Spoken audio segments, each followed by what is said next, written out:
अस्सलामुअलैकुम students.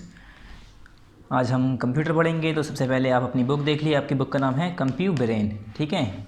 Chapter start करने से पहले हर बार की तरह सिलेबस दिखा देते हैं आपको कि आपका पैटर्न क्या है। तो सिलेबस ओपन कर लिए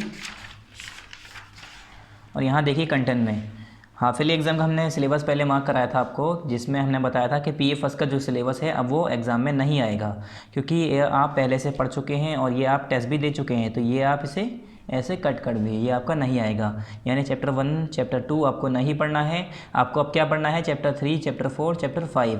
चैप्टर 3 हम कंप्लीट कर चुके हैं। पार्ट 3 में formula and functions in MS Excel, ठीक है, 2007 हमने पढ़ा था ये। उसके बाद आज हम पढ़ने जा रहे हैं चार्ट इन एक्सेल 2007, मतलब वही MS एक्सेल, ठीक है। पार्ट 4 में पढ़ेंगे आज, ये हम कंप्लीट कर देंगे। फिर हमारा लास्ट चैप्टर एक चैप्टर बच जाएगा हाफ ईयरली का, एक्सेल एज डाटाबेस। कितने चैप्टर हमारे हाफ ईयरली के हैं?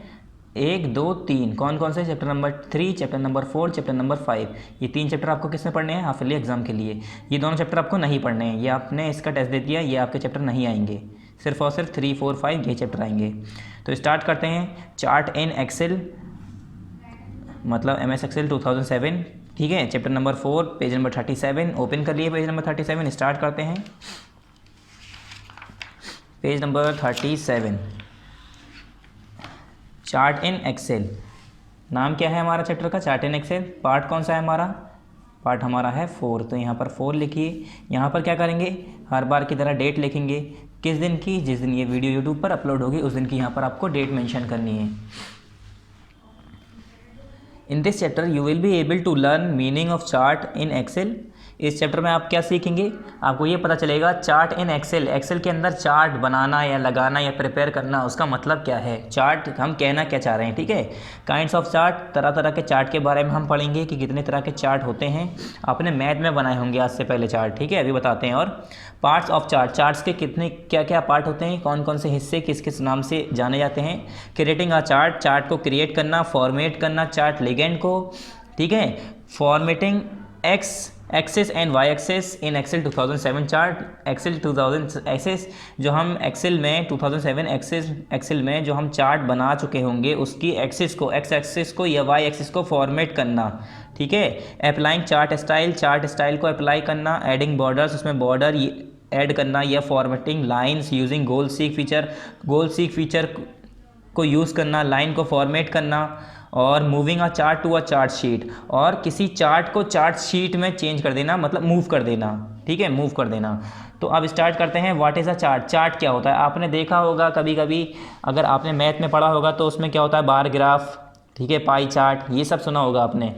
तो बार ग्राफ बनाते हैं हम, यानी बार चार्ट जैसे बोलते हैं, तो बार ग्राफ ही हम ड्रॉ करते हैं। तो उसमें क्या होता है, जो हमारा पेपर होता है उस पर हम क्या करते हैं, अलग अलग तरह के चार्ट बनाते हैं। उसमें बताते हैं कि बच्चों के मार्क्स हैं 2019 में या 2020 में, तो अलग अलग ईयर होते हैं, फिर नीचे मार्क्स होते हैं, अलग अलग सब्जेक्ट होते हैं, फिर हम ऐसे करके ऐसे चार्ट बनाते हैं, पूरा पेपर करते हैं। तो चार्ट बनाने का मकसद क्या होता है? ईजी वे में हम उससे बिना पढ़े बस पिक्चर देख के क्या कर सकते हैं, हम समझ सकते हैं कि हमें क्या बताना चाह रहा है चार्ट, ठीक है। तो स्टडी करते हैं पहले यहाँ पर व्हाट इज चार्ट। चार्ट क्या होता है? इन माइक्रोसॉफ्ट एक्सेस यानी MS Excel, in Microsoft Excel data में be represented with the use of charts. ये कह रहे हैं हमारा जो MS एक्सेल है उसके अंदर हम डेटा को कैसे रिप्रेजेंट कर सकते हैं? चार्ट की मदद से, खाली चार्ट बना के।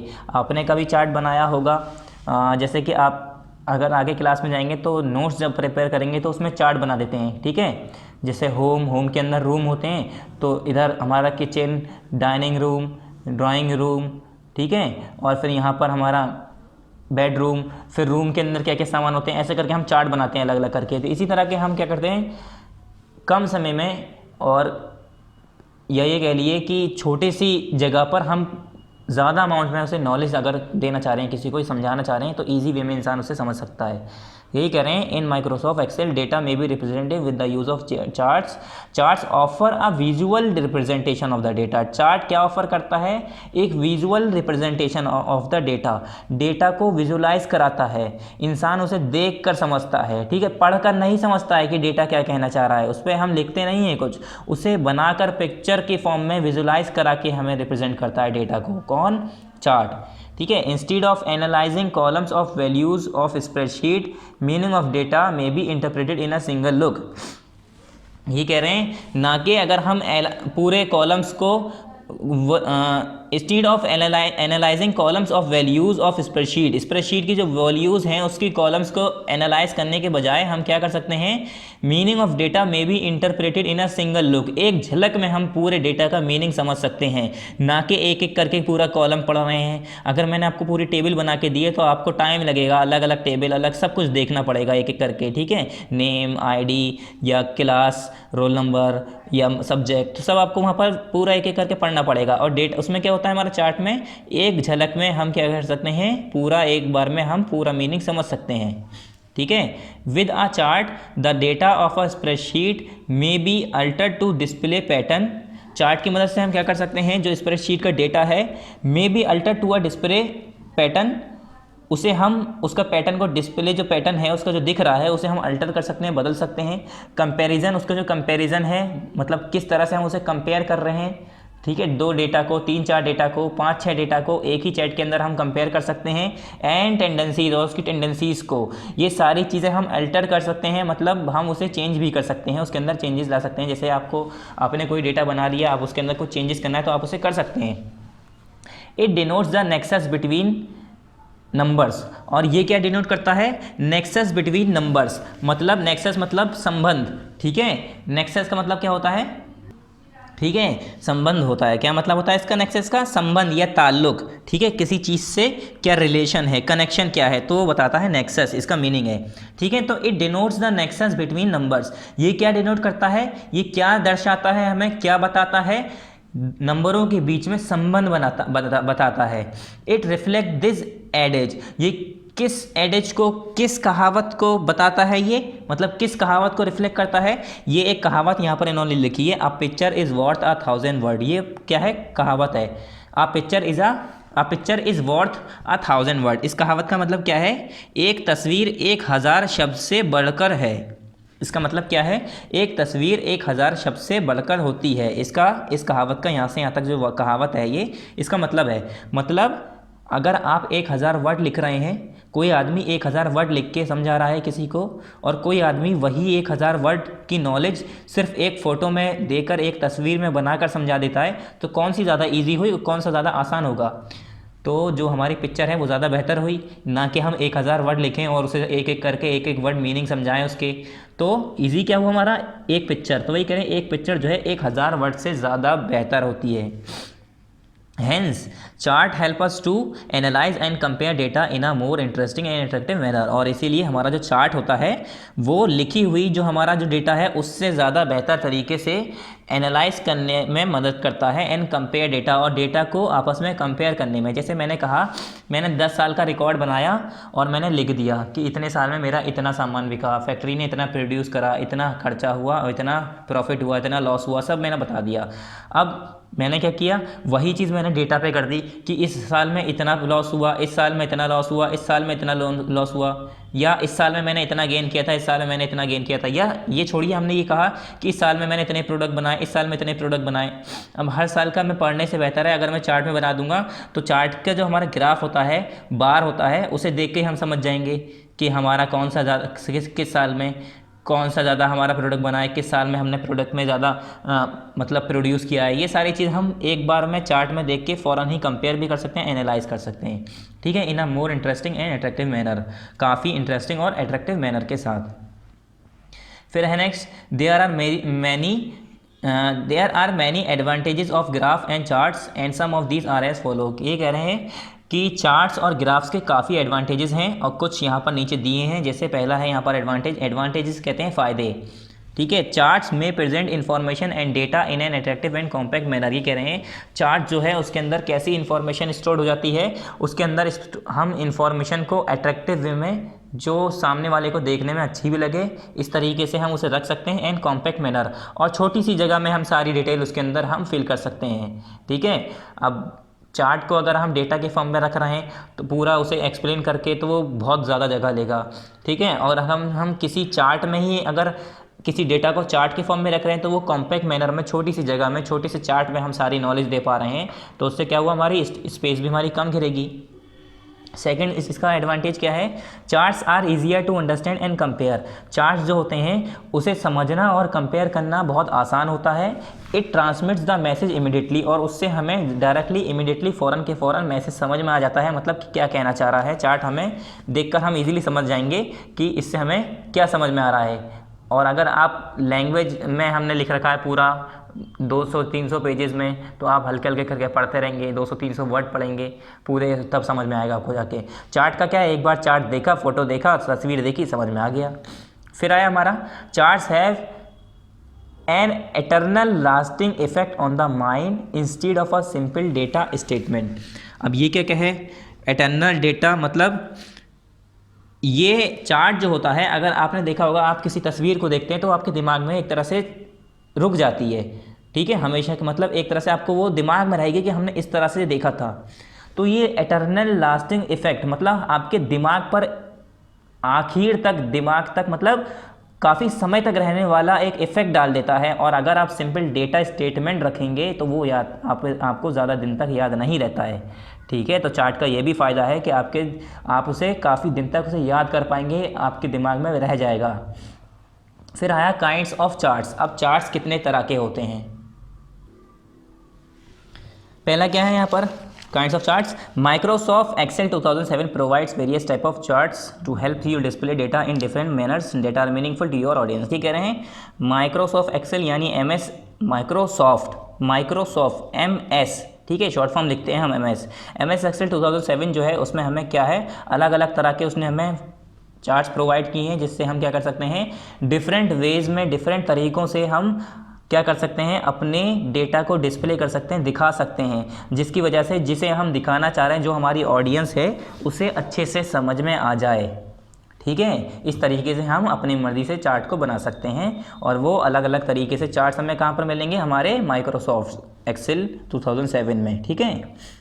When you make a chart or change the type of an existing chart, you may select one of the following kinds of chart। ये कह रहे हैं अगर आप चार्ट बनाना चाहते हैं या change the type of an existing chart, या कोई आपका पहले से चार्ट है उसे चेंज करना चाहते हैं, तो यू में select one of the following kinds of chart. तो ये कह रहे हैं यहाँ पर आपको बताया गया है हर चार्ट्स के बारे में, इन्हें आप सिलेक्ट करके इन चार्ट्स को यूज़ कर सकते हैं। तो 1 बाय 1 हम पढ़ेंगे, पहले इसे हम सही कर लेते हैं, शेडो आ रही है यहाँ पर। पहला है हमारा कॉलम चार्ट। तो कॉलम चार्ट के नाम से आपको समझ में आ रहा होगा इसका। तो इसमें क्या है, data which is arrange in rows और column on a worksheet may be shown in a column chart. क्या होता है कॉलम चार्ट में, जो डेटा और जो हमारा मतलब जो हमने डेटा स्टोर कर रखा है, अरेंज कर रखा है, रोज़ और कॉलम के फॉर्म में रख रखा है, टेबल के फॉर्म में बना रखा है, मतलब सिंपली हम ये कह सकते हैं वर्कशीट के अंदर, हम उससे क्या कर सकते हैं, कॉलम चार्ट के अंदर शो कर सकते हैं। Column chart are useful to show data conversion over a period of time और to illustrate comparison among items. और कॉलम चार्ट किस लिए इस्तेमाल होता है, ज़्यादातर कॉलम चार्ट डेटा कन्वर्जन, मतलब डेटा में क्या कन्वर्जन हो रहा है, ठीक है, क्या परिवर्तन हो रहा है, क्या बदलाव आ रहा है। तो कॉलम चार्ट को हम यूज़ करके हम ये बता सकते हैं, डेटा के अंदर जो चेंजेस आ रहे हैं वो हम शो कर सकते हैं उसके अंदर over a period of time, मतलब वक्त के साथ साथ डेटा के अंदर क्या क्या चेंजेस आए हैं, उसके अंदर क्या क्या बदलाव आया है, वो हम डेटा को, इस तरह के डेटा को हम कॉलम चार्ट के अंदर शो कर सकते हैं।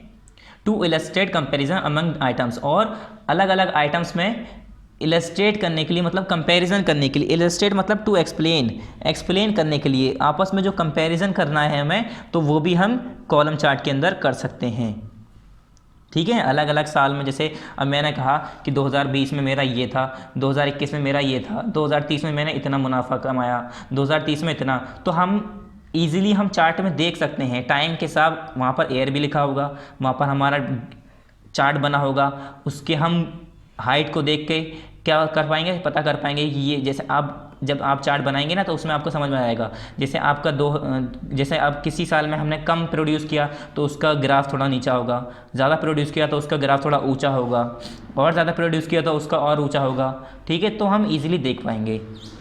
फिर आता है हमारा बार चार्ट। तो आपने बार चार्ट से बार ग्राफ पढ़ा होगा, मैथ में बार ग्राफ बनाया होगा आपने। तो बार चार्ट में क्या होता है, data which is arrange in rows और कॉलम्स ऑन अ वर्कशीट में भी शोन होना बार चार्ट। वो डेटा जो कि हमारा रोज़ और कॉलम में हम वर्कशीट के अंदर बना के रखते हैं, शो करते हैं, मतलब एक तरह से टेबल फॉर्म में बना के रखते हैं, ठीक है। रोज़ और कॉलम के फॉर्म में जो हम सारा डेटा लिखते हैं वो हम क्या कर सकते हैं, बार चार्ट के अंदर शो कर सकते हैं। इस तरह का डेटा बार chart display comparison among individual items. और बार चार्ट्स के अंदर क्या होता है, इंडिविजुअल आइटम, हर एक आइटम्स के बीच में हम कंपैरिजन कर सकते हैं, ठीक है। अगर अलग अलग दो इंडिविजुअल आइटम है तो हमें उन्हें कंपेयर करना है, तो हम उसके लिए कौन सा चार्ट यूज़ करेंगे, बार चार्ट यूज़ करेंगे। मतलब अगर हमें कंपैरिजन करना है, कंपेयर करने का मतलब तुलना करना, ठीक है। एक अगर मैंने कहा दो स्टूडेंट हैं, उन दोनों को कंपेयर करना है, हमें देखना है कौन ज़्यादा बेहतर है, कौन अच्छा है, किसका मैथ में कौन अच्छा है, मैथ में इस बार किसके अच्छे नंबर आए थे, किसके बुरे आए थे, इंग्लिश में किसके अच्छे आए थे, किसके बुरे आए थे, कौन सबसे बड़ा, उन दोनों में से छोटा है, कौन बड़ा है, किसकी हाइट ज़्यादा है, कौन लंबा है या कौन हाइट में कम है। तो ये एक तरह का क्या कर रहे हैं, हम दोनों में कंपेरिजन कर रहे हैं, कंपेयर कर रहे हैं, ठीक है। फिर आया हमारा लाइन चार्ट। लाइन चार्ट क्या होता है, अब लाइन चार्ट सिंपली आपने देखा होगा कभी, तो वो एक तरह से हम ऐसे करके एक एक्सेस होती है, ऐसे लाइन होती है हमारी वाई एक्सेस, एक एक्स एक्सेस, यहाँ पर हमारा डेटा लिखा होता है, यहाँ पर हमारे नंबर लिखे होते हैं, मतलब यहाँ पर हमारा लिखा होता है कौन सा हमारा डेटा है, और यहाँ पर लिखा होता है कितना है डेटा। तो हम क्या कहते हैं, ऐसे करके लाइन बनाते हैं, इस तरह से लाइन हमारा ऐसे करके बता रहा होता है। जहाँ हमारा लाइन गिर रही है, कहीं उठ रही है, तो इंक्रीजिंग डिक्रीजिंग भी इस तरह से हम शो करते हैं, ठीक है। तो यही लाइन चार्ट क्या होता है, data which is arrange in rows और column on a worksheet may be shown in a line chart. ये कह रहे हैं वो डेटा जो हमारा रोज और कॉलम में वर्कशीट के अंदर बनाया जाता है, वो भी हम क्या कर सकते हैं, लाइन चार्ट के अंदर शो कर सकते हैं। मतलब कॉलम चार्ट, बार चार्ट और लाइन चार्ट, तीनों के अंदर ही हम वही डेटा अरेंज करते हैं जो हमारा रोज और कॉलम में होता है, ठीक है। These are useful to depict the conversion in a value over a period of time.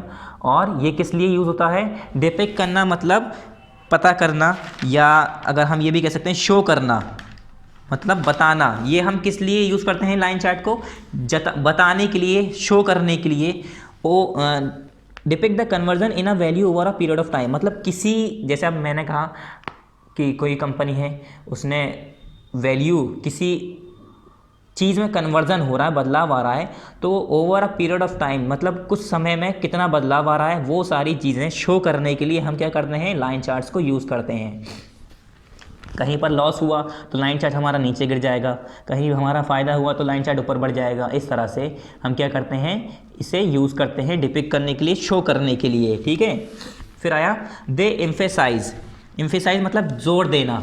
ये किस पर जोर देता है, दे एम्फेसाइज, ये किस पर जोर देता है, जोर देना मतलब किसी को ये कह सकते हैं हम, जैसे अब मैंने कहा कि आपका फेवरेट सब्जेक्ट मैथ है, तो आप उस पर ज़्यादा जोर देते हैं, उस पर ज़्यादा ध्यान देते हैं, उसे ज़्यादा पढ़ते हैं, तो उसे कहते हैं एम्फेसाइज करना, आप उसे ज़्यादा एम्फेसाइज करते हैं, ठीक है। तो दे एम्फेसाइज टाइम फ्लो, ये किसे एम्फेसाइज करता है, टाइम फ्लो, वक्त के मतलब वक्त जो गुजरता रहता है उसके फ्लो पे, एंड रेट ऑफ कन्वर्जन, और जो हमारा कन्वर्जन का रेट है, किस रेट से हमारा कन्वर्जन हो रहा है, ठीक है, किस हिसाब से कन्वर्जन हो रहा है, ना कि instead of amount of conversion, ना कि ये देखता है कि कितना कन्वर्जन हो रहा है, ये नहीं आपको क्लियरली बताएगा कि कितना कन्वर्जन हो रहा है, ये बताएगा कि किस हिसाब से कन्वर्जन होना है, मतलब डायरेक्ट आपको नहीं बता देगा, ठीक है। टाइम बताएगा कि कितने समय में किस हिसाब से आपका कन्वर्जन हुआ है, कितना बदलाव आया है, ये नहीं बताएगा कि इतना बदलाव आया है, इतना आया है, ठीक है। फिर आया हमारा पाई चार्ट। तो पाई चार्ट आपने कई बार देखा होगा, आपने जब पहले कभी पढ़ा होगा तो आपने देखा होगा कि जब आपने साइंस में या कहीं पढ़ा होगा सब्जेक्ट में, तो उसमें दिखाते हैं अलग अलग तरह के हमारे एयर में कौन कौन सी गैसेस पाई जाती हैं। तो ऑक्सीजन, नाइट्रोजन, कार्बन डाइऑक्साइड, तो एक सर्कल बना होता है, उसमें अलग अलग ऐसे करके पीस कटे होते हैं, उस एक पे लिखा होता है ऑक्सीजन, एक पे कार्बन डाइऑक्साइड, एक पे नाइट्रोजन, एक पे अदर गैसेज। तो वो क्या होता है, एक तरह का पाई चार्ट ऐसे ही बनाया जाता है, उसमें शो कराता है अलग अलग परसेंटेज। जैसे हमारा पिज़्ज़ा होता है, पिज़्ज़ा, तो पिज़्ज़ा में हम टुकड़े कर देते हैं ना, तो इसी तरह से हमारे पाई चार्ट में भी अलग अलग टुकड़े, एक सर्कल होता है उसमें अलग अलग टुकड़े करके हम अलग अलग वैल्यूज़ को शो करते हैं, तो उसे हम कहते हैं पाई चार्ट। पाई चार्ट भी अलग अलग तरह के होते हैं, ठीक है। Data which is arrange in one column और row only on a worksheet can be displays. एक ऐसा डेटा जो खाली एक कॉलम में हो या खाली एक रो में हो, मतलब ज़्यादा रो, एक से ज़्यादा रो या एक से ज़्यादा कॉलम वाले डेटा हम पाई चार्ट में शो नहीं कर सकते। वो किसके लिए हम किस में शो करते हैं, बार चार्ट में, या हमने जो भी पीछे लाइन चार्ट यूज़ करें उनमें। Can be displays in a pie chart pie chart displays the size of items on one data series. ये कह रहे हैं एक डेटा सीरीज में साइज ऑफ आइटम्स भी डिस्प्ले करता है ये, ठीक है, in proportion to the sum of the items, ना कि जो सम ऑफ द आइटम्स है उसके, मतलब जैसे कि अब हम पीछे क्या कर रहे थे, उसमें हमें ये नहीं पता चल रहा था कि कितना है साइज़। अब हमने बताया ना कि आपने कभी देखा होगा ऐसे करके सर्किल होगा, उसमें ऐसे हमारा ऑक्सीजन लेवल बनाया होगा कि यहाँ पर ऑक्सीजन है, ये गैस 7 इतना %, फिर कार्बन डाइऑक्साइड है हमारा इतना %, नाइट्रोजन इतना % है, फिर पतला से दिया होगा कि अदर गैसेस मतलब बाकी गैसेज इतनी है। तो ये साइज़ भी बता रहा है इसका। अब पीस बड़ा दिखा दिया इन्होंने, यानी इससे पता चल जाएगा हमारा क्या है कि इसका ये हमारा प्रोडक्ट ज़्यादा है, ये ऑक्सीजन ज़्यादा है, इस तरह से।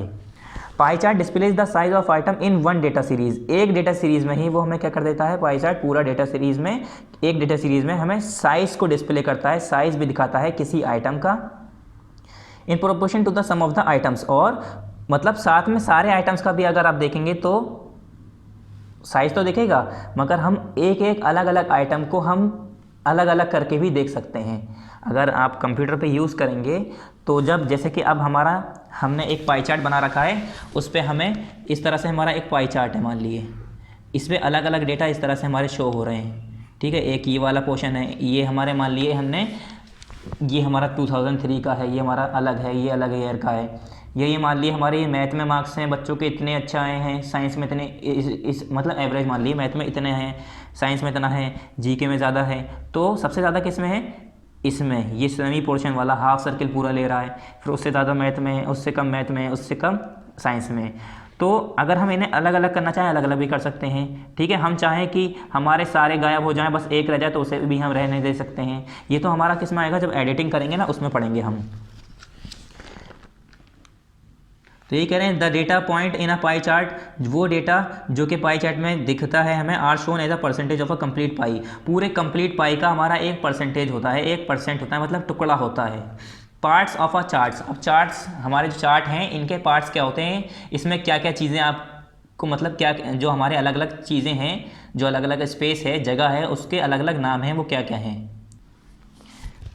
The typical chart in Excel include many distinct parts. ये कह रहे हैं जो हमारा चार्ट है एक्सेल के अंदर, उसके अंदर काफ़ी डिस्टिंक्ट पार्ट हैं, अलग अलग हिस्से हैं। इनकॉर्पोरेटिंग द डेटा सीरीज, उसके अंदर क्या क्या है, data series, chart area, axes, plot area, legend या लीजेंड ही पढ़ेंगे इसे, डेटा मार्कर एंड मोर, और मतलब काफ़ी। अब ये सारे अलग अलग पार्ट अलग अलग एक्सप्लेन किए यहाँ पर। The list given below summarize the parts of a typical charts, some of which are seen in the illustration. अब ये कह रहे हैं आपको ये सारी लिस्ट दी है, इन्हें अलग अलग करके आप पढ़िए, और ये नीचे इलस्ट्रेशन में यहाँ पर दिया हुआ एग्जाम्पल में शो भी करा हुआ है। पहला क्या है हमारा, चार्ट एरिया। अब ये चार्ट एरिया क्या होता है, चार्ट एरिया क्या होता है, the whole chart and all its element, जो पूरा चार्ट है, ठीक है। जैसे मैंने अपने वर्कशीट के ऊपर जो हमने चार्ट बनाया, इतना बड़ा चार्ट बना, तो ये पूरा चार्ट और उसके अंदर जो भी कुछ आ रहे हैं सारे एलिमेंट, सब कुछ मिला के क्या होता है हमारा चार्ट एरिया कहलाता है। ये कह रहे हैं ना the whole chart and all element, उसके सारे एलिमेंट और पूरा चार्ट मिला के हमारा क्या होता है, वो चार्ट एरिया कहलाता है। फिर आया हमारा हॉरिजॉन्टल कैटेगरी, जिसे हम कहते हैं एक्सेस। तो हॉरिजॉन्टल एक्सेस को हम कैटेगरी भी कहते हैं। हॉरिजॉन्टल मतलब ऐसे वाली एक्सेस, ऐसे वाली लाइन, और वर्टिकल मतलब जो ऐसी सीधी लाइन होती है खड़ी, और ये ऐसे लेटी हुई, इसे क्या कहते हैं हम, हॉरिजॉन्टल, ठीक है। अगर मैं आपकी कॉपी की लाइन की बात करूँ तो हमारी कॉपी की लाइन कैसी होती है, हॉरिजॉन्टल, और जो हमारी लेफ्ट वाली लाइन होती है ऐसे रेड कलर की कॉपी के यहाँ पर, इसे हम क्या कहते हैं, वर्टिकल। ये हमारी वर्टिकल होती है ऐसे, और ये वाली हॉरिजॉन्टल सारी। तो the X axis is generally the horizontal axis with categories. ये कह रहे हैं अलग अलग कैटेगरीज के साथ जो हमारी एक्स एक्सिस है वो क्या है हमारी, वही हमारी हॉरिजॉन्टल एक्सिस कहलाती है, ठीक है। अब आपको यहाँ पर एग्जांपल में दिखाते हैं हॉरिजॉन्टल एक्सिस। ये हमारी हॉरिजॉन्टल एक्सिस हो गई, जिसमें अलग अलग कैटेगरीज बताई गई है। देखिए अर्शिया, विनोद, और यहाँ पर मोनिका, अमन, राधिका, आशीष। अब यहाँ पर क्या है, ये मार्क्स हैं इन बच्चों के, और यहाँ पर इनके नाम हैं। तो ये जो नाम है हमारे किस में आए, हॉरिजॉन्टल एक्सिस में आए। इस एक्सिस को हम और किस नाम से जानते हैं, एक्स एक्सिस कहते हैं, ठीक है। जब आप मैथ में बनाते होंगे तो यहाँ पर ऐसे करके एक लाइन खींचते होंगे, यहाँ लिखते होंगे एक्स एक्सेस, यहाँ ऐसे करके खींचते होंगे तो यहाँ लिखते होंगे वाई एक्सेस। तो वही सिमिलर चीज़ है यहाँ पर। इसमें क्या है, हम डेटा को बता रहे हैं कि डेटा जहाँ जहाँ लिख रहे हैं हम। फिर आया हमारा वर्टिकल एक्सेस, यानी जिसे हम वैल्यू कहते हैं, जहाँ पर हम वैल्यूज़ लिखते हैं, ठीक है, यहाँ पर हम कैटेगरीज बताते हैं एक्स एक्सिस में, यहाँ पर हम वैल्यूज़ बताते हैं कितनी वैल्यू है उस कैटेगरी की। The Y axis generally the vertical axis with data, ये कह रहे हैं जो हमारा वाई एक्सिस है वही नॉर्मली वही जनरली हमारा वर्टिकल एक्सिस है, वही वर्टिकल एक्सिस कहलाता है डेटा के साथ जो हम लिखते हैं। डेटा पॉइंट, अब डेटा पॉइंट क्या होता है, individual value shown in a chart and represented by column, अलग अलग कॉलम से या बार से या पाई से या लाइन से और डॉट से, डॉट के टुकड़ों से, स्लाइस से या सॉरी डोनट स्लाइस, डोनट आपने पढ़ा होगा, डोनट खाने की चीज़ होती है एक, इस तरह से बिस्किट के शेप का होता है, ठीक है, सर्कल शेप का होता है पूरा, उसके टुकड़ों से या डॉट से या बिंदियों से एंड डिफरेंट अदर शेप्स, अलग अलग शेप से हम मार्क करते हैं एज अ डेटा मार्कर, उसे हम क्या कहते हैं, डेटा पॉइंट, उन्हें हम डेटा पॉइंट कहते हैं। Individual values shown in a chart, अलग अलग वैल्यूज़ जो हम चार्ट के अंदर शो करते हैं। इसके अंदर मैंने बताया अर्शिया के 100 नंबर हैं, विनोद के बताया मैंने 98 नंबर है, मोनिका के बताया मैंने 75 नंबर है, अमन के बताया 57। तो ये सारे पॉइंट जो शो हो रहे हैं, अब यहाँ पर हम किससे शो कर रहे हैं, हम यहाँ पर शो कर रहे हैं बार से, ये इन्हें बार शेप, ये हमारा बार शेप होता है, ठीक है। अगर मैं ऐसे करके यहाँ पॉइंट बनाता, ऐसे यहाँ पॉइंट बनाता, फिर ये हमारा मोनिका का है तो मोनिका का 75 पर अगर ऐसे पॉइंट बनाता तो ये पॉइंट शो कर रहे होते हैं मेरे डॉट, मैं बार की जगह यहाँ पर पॉइंट बनाता और फिर बाद में ऐसे करके लाइन खींच देता, नहीं भी खींचता तो ऐसे पॉइंट से मुझे पता चल जाता कि अमन के मार्क्स 57 पॉइंट के पास हैं, यानी 57 नंबर हैं इसके अमन के। फिर मैं कहता आराधिका का पॉइंट यहाँ पर है मेरा 78 पर, तो यानी आराधिका के नंबर 78 हैं। तो इस तरह से हम ये जो वैल्यूज़ हमें पता चलती हैं तो इसे हम क्या कहते हैं, डेटा पॉइंट, ठीक है। चार्ट के अंदर जो इंडिविजुअल वैल्यूज़ शो होती हैं वो किसके ज़रिए, इन्हीं के ज़रिए शो होती है, इन्हें हम क्या कहते हैं, डेटा मार्कर। और data marker of the same colour make a data series, और अलग अलग सेम कलर का जो डेटा मार्कर होता है इसे हम क्या कहते हैं, ये क्या बनाता है, डेटा सीरीज़। ये पूरे अलग अलग देखिए डेटा सीरीज़ हैं, अर्शिया का यहाँ पर अलग नंबर अलग कलर से है, ठीक है, और इसके 100 नंबर हैं। ये क्या है हमारा, ये हमारा लिगेंड होता है, ये बता रहा है, इसमें नाम के साथ हम कलर बताते हैं। मतलब अगर आपको देखना है, यहाँ पर आपने नाम देखा, हमें बताया किसी ने, अरे आशीष के नंबर बताइए कितने हैं, तो हमने चार्ट खोला जल्दी से, आशीष देखा कहाँ है, आशीष ग्रीन वाला कहाँ, ये रहा ग्रीन, जल्दी से देख लिया, बस पता चल गया। इससे हमें इजीली पता चल जाता है। और इसकी अगर ज़रूरत ना भी है, नहीं भी चाहिए आपको तो हटा सकते हैं, क्योंकि हॉरिजॉन्टल एक्सिस में तो सबके नीचे नाम दिए ही हैं, ठीक है।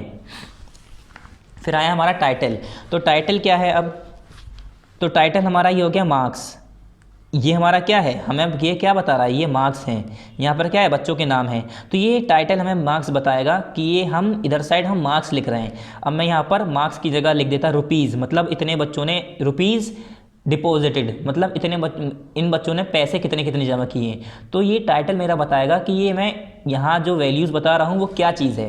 तो अब यहाँ पर जो वैल्यूज़ है वो मार्क्स हैं, मतलब बच्चों के नंबर हैं, तो ये टाइटल मुझे बता रहा है। तो ये क्या है, descriptive text which is align automatically to an axis और centred at the top of the chart. ये कह रहे हैं चार्ट के टॉप में, सेंटर्ड में, या तो फिर एक्सिस के एक्सिस में, एक एक्सिस में क्या होता है, अलाइन होता है, मतलब अलाइन होना, एक साइड होना, ठीक है। डिस्क्रिप्टिव टेक्स्ट मतलब ये कुछ डिस्क्राइब कर रहा होता है, ऐसा टेक्स्ट जिससे हमें पता चल रहा हो। अभी जैसे मैंने यहाँ पर आपको सिंपल बताया कि ये टाइटल ही हमें बताएगा कि हम यहाँ पर ये क्या लिख रहे हैं। अगर मैं मार्क्स की जगह यहाँ पर लिख देता रोल नंबर, तो आपको समझ में आ जाना चाहिए था कि अर्शी का रोल नंबर अगर मैं यहाँ पर ऐसे करके बनाता तो 20 है, विनोद का रोल नंबर अगर मैं यहाँ पर ऐसे बनाता यानी 5 है या 10 है, जो भी मेरा डेटा यहाँ पर बीच में होता, जो भी यहाँ पर वैल्यूज़ होती, ठीक है। प्लॉट एरिया, अब ये प्लॉट एरिया क्या होता है, ये पूरा हमारा प्लॉट एरिया है। The area confined by the axis, अब ये जो हमारी एक्स वाई एक्सिस है और ये जो एक्स एक्सिस है, इसके बीच का एरिया, मतलब ये जो एक ऐसी लाइन हम जो खींचते हैं और चार्ट बनाने से पहले, अगर हम पेंसिल से बनाएंगे कॉपी में तो बार ग्राफ पे, तो एक ऐसे चार्ट बनता, एक्सिस बनती है, एक ऐसे एक्सिस बनती है। इस एक्सिस के अंदर का जो सारा हमारा डेटा जो जगह होती है, ये जो एरिया होता है, इसे हम कहते हैं plot area. Comprising of all data series, इसके अंदर सारी डेटा सीरीज़ के साथ ये जो जगह है, इसके अंदर सारी ये डेटा सीरीज़ जो भी कुछ आ रही है, इन अ 3D चार्ट, चाहे वो 3D चार्ट में हो, the area confined by the axis. और 3D चार्ट में अगर कहें तो जो एरिया एक्सिस के अंदर आ रहा है वो वाला हमारा प्लॉट एरिया कहलाएगा, इनकॉर्पोरेटिंग द डेटा सीरीज़, ठीक है। उसके अंदर क्या क्या, डेटा सीरीज़ के साथ label, stick, mark, category name, ठीक है। लेबल स्टिक जो मार्क होगा, कैटेगरी नेम्स होगा, एंड एक्सिस टाइटल, उसका एक्सिस का टाइटल होगा, वो सब किस में आ जाएगा हमारा, किस में, 3D की बात कर रहा हूँ मैं, 3D चार्ट अगर जब हम बनाएंगे तो वो सारा हमारा प्लॉट एरिया में आ जाएगा, ठीक है। ये पूरा हमारा प्लॉट एरिया है जो एक्सिस के अंदर आ रहा है। अब आया हमारा लिगेंड। लिगेंड किसे कहते हैं?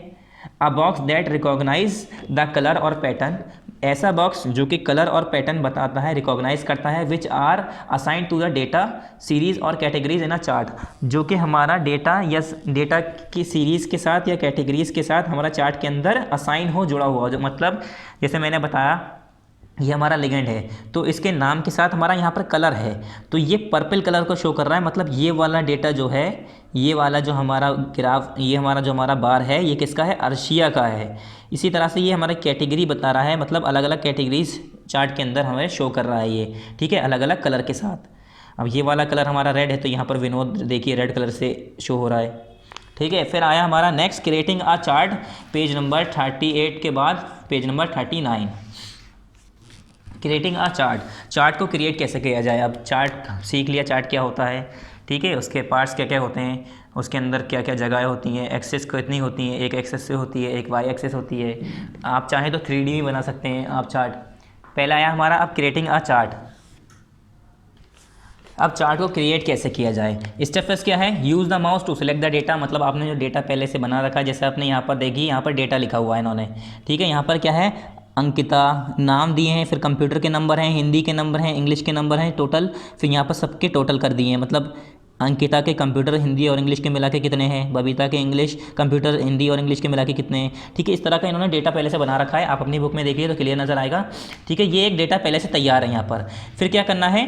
अपने माउस की मदद से यहाँ से क्लिक करके ये पूरा, मतलब जो आप चार्ट लेना चाह रहे हैं, मतलब जो चार्ट के अंदर लेना चाह रहे हैं, तो मैं क्या लेना चाह रहा हूँ, मैं यहाँ से लेना चाह रहा हूँ अंकिता, और ये पूरा इसका नाम के साथ हमें क्या करना है, इसे हमें चार्ट में रखना है। अब आपको पता होगा हमें कंप्यूटर हिंदी इंग्लिश टूल ये सब भी हमें लेना है टोटल, तो आप क्या करना चाह रहे हैं, अब टोटल देखिए अलग कलर से है।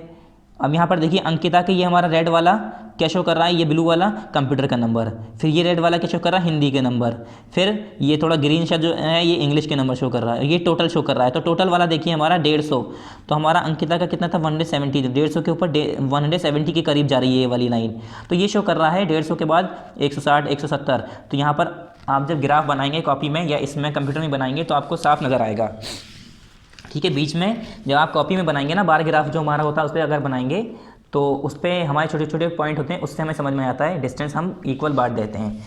तो ये अब देखिए ये टोटल शो कर रहा है, यहाँ पर इन्होंने देखिए दे दिया, ये क्या है हमारा, ये हमारा हो गया लिगेंड। अब लिगेंड से आपको देखिए इजीली समझ में आ गया हमारा कि ये वाली लाइन क्या बता रही है, ये वाली लाइन क्या बता रही है, ये वाली लाइन कौन सा सब्जेक्ट बता रही है, ये वाला बार ग्राफ, ये वाला हमारा बार क्या शो कर रहा है। तो ये वाला बार ब्लू कलर का क्या शो कर रहा है, ब्लू कलर का कंप्यूटर के नंबर शो कर रहा है, ब्लू कलर के कंप्यूटर के नंबर 50 हैं इसमें, देखिए अंकिता के 50 हैं, तो 50 पे जा रही है ये लाइन। तो इस तरह से हमारा ग्राफ तैयार, हमारा चार्ट तैयार हो जाएगा। मगर इसे करेंगे कैसे? पहले क्या करना है, use the mouse, step first है ये हमारा, use the mouse to select the data. सबसे पहले इस डेटा को सिलेक्ट कर लो पूरा, ऐसे करके यहाँ से प्रेस करके इसे खींचते हुए लाइए, पूरा डेटा यहाँ तक सिलेक्ट कर लिए। अब तक तो आपको माउस चलाना आ गया होगा। Click and drag mouse to highlight cell, मतलब उस सेल को क्लिक करो और हाईलाइट करने के लिए ड्रैग करते हुए खींचते हुए लाओ, जैसे मैंने बताया। Comprising of column and rows header, जिसके साथ साथ हमारा कॉलम और रो हेडर दोनों चीज़ें आ जानी चाहिए, ठीक है। मतलब जहाँ से हम ले रहे हैं वो पूरी कॉलम और रो हेडर हमारी आ जानी चाहिए। Click the insert tab on the ribbon, फिर यहाँ पर हमारा इंसर्ट टैब का बटन होता है, उस पर रिबन को दबाइए। यहाँ पर इंसर्ट है, देखिए पहला होम, फिर इंसर्ट, फिर पेज लेआउट, फिर फॉर्मूला, ठीक है, फिर डेटा, ऐसे अलग अलग यहाँ पर अलग अलग टैब दिए हैं। तो आप इंसर्ट को दबाइए, यहाँ पर दूसरा है इंसर्ट। अभी इसमें क्लियर नहीं नज़र आ रहा होगा, हो सकता है पास ले जाने से आ जाए, मगर आप अपनी बुक में देखिए यहाँ पर लिखा है इंसर्ट टैब, ठीक है, इंसर्ट, तो इस पर आपको क्लिक करना है। तो यहाँ पर नेक्स्ट ऑप्शन आएगा इंसर्ट के बाद, click the kind of chart, फिर वहाँ पर चार्ट का ऑप्शन आएगा, ठीक है। तो उसमें आप अलग अलग तरह के चार्ट को चूज़ कर सकते हैं जो आपको उसमें अप्लाई करना है। आप चाह रहे हैं पाई चार्ट लगा दिए, मगर हमने बताया था पाई चार्ट सिर्फ और सिर्फ एक कॉलम में अगर या एक रो में हमारा डेटा है तभी कर सकते हैं। यहाँ पर देखिए 1 2 3 4 कॉलम, 6 9 रोज़ हैं यहाँ पर, तो हम इसे पाई चार्ट नहीं बना सकते। पाई चार्ट में सिर्फ सिंगल वैल्यूज़ की बात करेंगे, या तो फिर खाली नंबर होते खाली कंप्यूटर के, ये खाली हिंदी के होते, या खाली अंकिता के नंबर होते अलग अलग सब्जेक्ट के, तो बना सकते थे, ठीक है। तो पाई चार्ट में हम सिंपल खाली सिंगल रो सिंगल कॉलम, कुछ एक चीज़ होनी चाहिए, ठीक है। फिर उसके बाद अपने पसंद से आपको जो चार्ट सिलेक्ट करना है, पाई चार्ट को छोड़ के वो सिलेक्ट कर लिए, क्योंकि पाई चार्ट इतनी बड़ी वैल्यू के लिए नहीं होता है, ठीक है, मैंने बता दिया कई बार आपको क्यों। There are several kind of charts not shown on the ribbon. ये करें कभी कभी ऐसा होता है रिबन के अंदर अलग अलग कुछ तरह के चार्ट आपको नहीं दिखते हैं, सारे चार्ट आपको शो नहीं हो रहे होते हैं। तो click on the down arrow, वहाँ पर इस तरह का एक एरो बना आता है, डाउन का एरो जो शो कर होता है नीचे, मतलब इसके नीचे और फोल्डर हैं। Button to view more option for every major kind of chart. तो आप जैसे ही उस पर क्लिक करेंगे उसका मतलब होता है मोर ऑप्शन, मतलब मोर चार्ट, और तरह के चार्ट दिखाओ मैं। जैसे ही आप उस पर क्लिक करेंगे अलग तरह के और भी तरह के चार्ट ऑप्शन खुल के आ जाएंगे, आपको दिखने लगेंगे। When a chart is made and और सिलेक्टेड, जब आपने उसमें एक चार्ट बना लिया और सिलेक्ट कर लिया, मतलब चूज कर लिया, the chart tools come up in the Excel ribbon. तो वो चार्ट टूल्स आपका खुल के आ जाएगा एक्सेल रिबन के अंदर। रिबन हमने बताया था ऊपर वाली पट्टी होती है एक्सेल रिबन यहाँ पर। स्टेप 4 क्या होगा, चौथा स्टेप इसका, click on the layout tab and locate the labels group. फिर वहाँ पर लेआउट टैब पे क्लिक करके, ठीक है, वहाँ पर क्या करना है, लेआउट टैब पे क्लिक करना है और लोकेट करना है लेबल्स ग्रुप। तो मैंने बताया था लेबल्स ग्रुप पे आपको क्लिक करने के बाद फिर क्या करना है, वहाँ पर step 5 click on the down arrow. वहाँ पर एक और डाउन एरो आएगा for the chart title. Chart का टाइटल अगर आपको लगाना है हटाना है आपकी मर्जी है। यहाँ पर देखिए chart title, axes title, legend, ठीक है, डेटा लेबल, डेटा टेबल, ये अलग सारे ऑप्शंस आपको यहाँ दिख रहे हैं। तो हमने चार्ट टाइटल पे जैसे क्लिक करेंगे क्या होगा, and select a title layout. तो टाइटल लेआउट आप सिलेक्ट कर लिए। आप अगर नहीं चाह रहे हमारा टाइटल दिखे तो यहाँ पर क्लिक कर दिए do not display a chart title. तो इस पर आप जैसे क्लिक कर देंगे तो इससे क्या होगा, हमारा चार्ट टाइटल गायब हो जाएगा, और दोबारा क्लिक कर देंगे तो वापस आ जाएगा। Centred overlay title, centred overlay title से क्या है, बीच में टाइटल आ जाएगा। अबव चार्ट, चार्ट के ऊपर आ जाएगा टाइटल हमारा। जैसे अभी यहाँ पर हमारा टाइटल यहाँ पर इधर है, बीच में करना है तो यहाँ पर कर दिया। चार्ट के ऊपर हमारा टाइटल लिखना है तो चार्ट के ऊपर कर दिया। ठीक है, टाइटल को अलग अलग जगह पर अलग अलग हिसाब से लगा सकते हैं और हटा भी सकते हैं। आप चाह रहे हैं नहीं दिखे हमारा टाइटल तो हटा दिए, आपकी मर्जी है। फिर स्टेप 6 है click on the down arrow for the axes title button and select a vertical axes for the chart. अभी कह रहे हैं फिर वहीं पर क्या है, डाउन एरो खुल के आएगा for the axes title. Axes title के लिए यहाँ पर देखिए एक्सेस टाइटल का ऑप्शन है यहाँ पर देखिए डाउन एरो यहाँ पर दिया हुआ है, एक ट्राइंगल सा छोटा सा बना हुआ है। इस पर क्लिक करेंगे तो इसके अलग अलग ऑप्शंस खुल के आ जाएंगे। ये आ गए एक्सेस टाइटल का।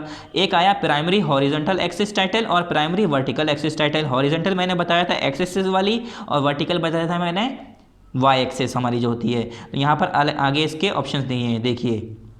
तो इस पर क्लिक करके प्राइमरी हॉरिजॉन्टल एक्सेस के ऑप्शन कर सकते हैं सिलेक्ट आप। फिर वर्टिकल एक्सेस के ऑप्शन है। फिर यहाँ पर है 7वां click on the down arrow for the legend button. और लिगेंड बटन के लिए अगर आपको लिगेंड में कुछ चेंजेस करना है, लिगेंड मैंने बताया था ये वाला है हमारा लिगेंड, जो जैसे यहाँ पर है हमारा लिगेंड यहाँ पर दिया है, ये हमारा शो कर रहा है देखिए पूरा लिगेंड। तो ये क्या है, अब इस पर आप जैसे करेंगे लिगेंड पे, यहाँ पर लिगेंड है, इसके डाउन एरो पे क्लिक करेंगे इसके लिस्ट खुल के आ जाएगी। ठीक है, और वहाँ पर आप नन पे क्लिक कर दिए, मतलब कुछ भी नहीं चाहिए हमें, लिगेंड नहीं चाहिए। Do not show a data table, none पे क्लिक कर देंगे तो डेटा टेबल वहाँ पर नहीं शो होगी। फिर 8वां स्टेप क्या है, click the down arrow for the data table button. अब डेटा टेबल बटन यहाँ पर है एक और लास्ट में देखिए, आप अपने बुक में देखते जाइए, लास्ट वाला देखिए डेटा टेबल, इस पर आप क्लिक करेंगे। उसके बाद क्या करना है, क्लिक करते ही and select show data table, वहाँ पर शो डेटा टेबल, ये हमारा डेटा टेबल। ठीक है, इसी तरह से सॉरी हमने यहाँ पर लिगेंड वाला इसमें बता दिया था, तो यहाँ पर है legend, show legend at right. यहाँ पर क्या है लिगेंड, देखिए इन्होंने कौन सा सिलेक्ट कर रखा है, शो लिगेंड एट राइट। तो ये वाला हमारा, इसमें हमारा नीचे दिख रहा था लिगेंड, यहाँ हमारा नीचे आ रहा है, ये बॉटम में है नीचे, और यहाँ पर इन्होंने राइट वाला सिलेक्ट किया होगा तो राइट में इनका लिगेंड आ रहा है। यहाँ पर देखिए अलग अलग है, नन मतलब लिगेंड हटा दो, शो लिगेंड एट राइट में दिखेगा। यहाँ अगर लिगेंड एट टॉप में चाहेंगे तो ऊपर आ जाएगा चैट में, शो लिगेंड एट लेफ्ट में चाहेंगे तो लेफ्ट में लिगेंड दिखेगा। ऐसे ही हमारा यहाँ पर बॉटम में, यहाँ पर ऊपर वाले में, इसमें राइट में है। ठीक है, आप अपनी बुक में देखते रहिए, यहाँ पर देखिए राइट में लिगेंड। तो इन्होंने शो लिगेंड एट राइट वाला ऑप्शन, ये वाला ऑप्शन सेलेक्ट किया होगा। फिर आया हमारा डेटा टेबल। डेटा टेबल में आपको क्या करना है, data table with ligand keys, यहाँ पर data table button and select show. यहाँ पर शो डेटा टेबल पर जैसे क्लिक करेंगे यहाँ पर अलग अलग ऑप्शन आ गए देखिए। तो do not show a data table, इस पर आप क्लिक कर दिए नन पे, तो इससे क्या होगा, आपकी डेटा टेबल नज़र नहीं आएगी। ठीक है, show data table with ligand keys, ये हमारा शो डेटा टेबल है, तो आप show data table below the chart but without ligand keys. एक है हमारा show data table with ligand keys, मतलब आप चाह रहे हैं डेटा टेबल भी आ जाए हमारी लिगेंड कीज के साथ, और अगर आप चाह रहे हैं डेटा टेबल आए लिगेंड कीज ना हो तो अलग अलग ऑप्शंस दिए हैं। और यहाँ पर मोर डेटा टेबल ऑप्शंस दिए हैं, इस पर आप जैसे क्लिक करेंगे तो ये 3 ऑप्शंस के अलावा और भी ऑप्शंस आ जाएंगे, आपको यहाँ पर खुल जाएंगे, तो अपने हिसाब से आप सेलेक्ट कर लीजिएगा। फिर आया हमारा फॉर्मेटिंग चार्ट लिगेंड। अब चार्ट लिगेंड को हम फॉर्मेट कैसे करेंगे, मतलब उसके अंदर हमें कुछ चेंजेस करने हैं तो कैसे करेंगे। सबसे पहले क्लिक ऑन चार्ट, उस चार्ट पे क्लिक करो, ठीक है। स्टेप 2, दूसरा स्टेप क्या है, click on the layout tab of chart tools, उस चार्ट टूल्स के लेआउट टैब पे क्लिक करना है। इन द लेबल्स ग्रुप, उस लेबल ग्रुप्स में जाके click on the legend button and select the desired place. Ligand button पे click करके यहाँ पर ऐसे लिगेंड बटन खुल के आएगा। फिर क्या करना है, डिजायर्ड प्लेस को जहाँ पर मतलब जिस जगह को आप सिलेक्ट करना चाह रहे हैं, मतलब जिस जगह पे आप चाह रहे हैं फॉर्मेटिंग करना, ठीक है, उसे आप सिलेक्ट कर लिए। The choices comprise of no legend, उसमें क्या क्या चॉइसेस आएंगे आपको, no legend, of displaying the legend on any of the 4 side, जैसे भी मैंने पीछे बताया कि चारों साइड वाली ये भी ऑप्शन आएगा वहाँ पर कि display the legend on right side, display the legend on left side, display the legend at the top of the chart, display the legend at the bottom of the chart, ठीक है। ये 4 option आपको खुल के आएंगे।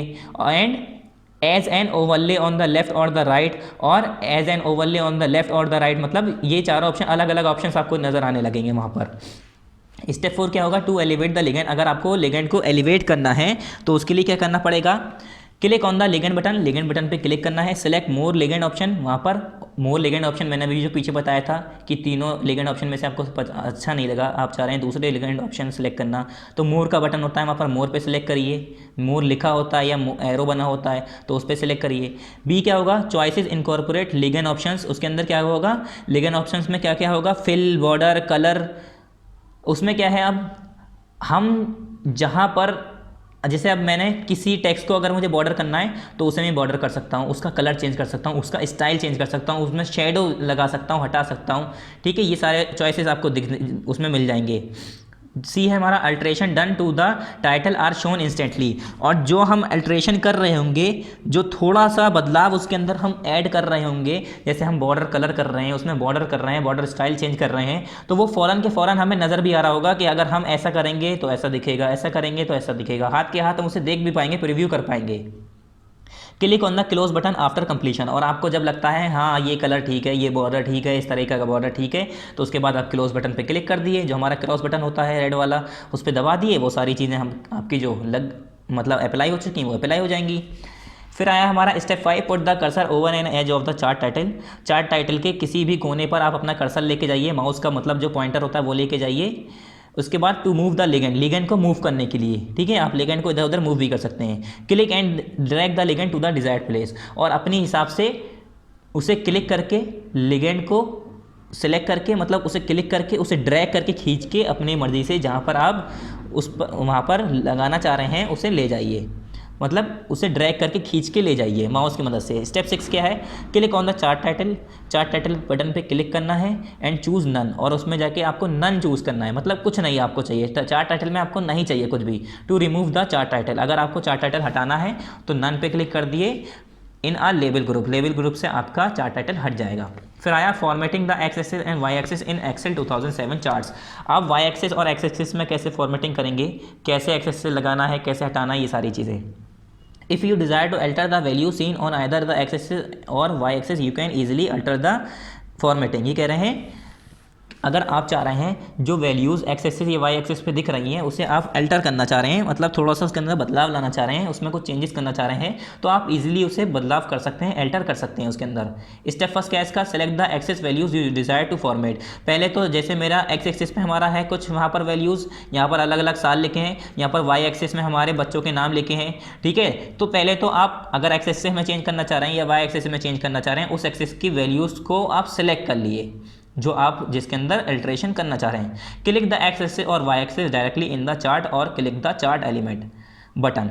क्या करना है, सबसे पहले या तो फिर एक्स एक्सिस या वाई एक्सिस जो भी आप सेलेक्ट करना चाह रहे हैं उस पर आप क्लिक करिए और क्लिक द चार्ट एलिमेंट, और चार्ट एलिमेंट बटन को क्लिक करिए। कहाँ पर होगा, in the current selection group of the format tab, format tab के करेंट सिलेक्शन ग्रुप में होता है ये।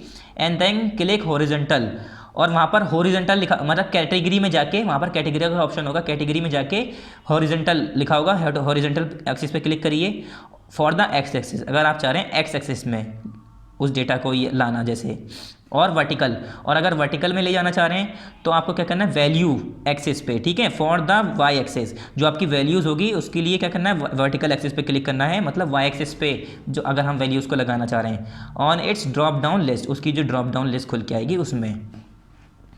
जब आप ये कंप्यूटर पर करेंगे तो और ज़्यादा इजी लगेगा, लैंग्वेज सुनने में आपको अजीब लग रहा होगा, ठीक है। Step 2, click the format selection button in the current selection group of the format table. फिर क्या करना है, फॉर्मेट सिलेक्शन बटन को क्लिक कर देना है जो करंट सिलेक्शन ग्रुप में हमारे फॉर्मेट टैब के करंट सिलेक्शन ग्रुप में आपके मौजूद होगा। Excel opens the format axis, Excel क्या कर देगा, हमारा फॉर्मेट एक्सेल डायलॉग बॉक्स खोल देगा। Having the following tables tabs, उनके अंदर अलग अलग टैब्स होंगे। उसमें क्या होगा, एक axis option, number, fill, line colour, line style, shadow, 3D format and alignment, ये सारे ऑप्शंस उसमें आपको दिखेंगे। 3D फॉर्मेट में क्या है, हमारा जो टेक्स्ट है या आप जिसमें भी 3D, जैसे आप चार्ट भी 3D में बना सकते हैं, तो ऐसा लगेगा वो 3D में है, निकल के आ रहा है बाहर। आपने 3D फिगर देखी होंगी तो वो 3D में शो करने लगेगा। फिर स्टेप 3 है, after the adequate option on the axis option tab as required, मतलब जितनी आपको ज़रूरत थी उतनी ऑप्शंस आपको, जब जितनी ज़रूरत थी वो आपको दिख गई एक्सेस ऑप्शन में।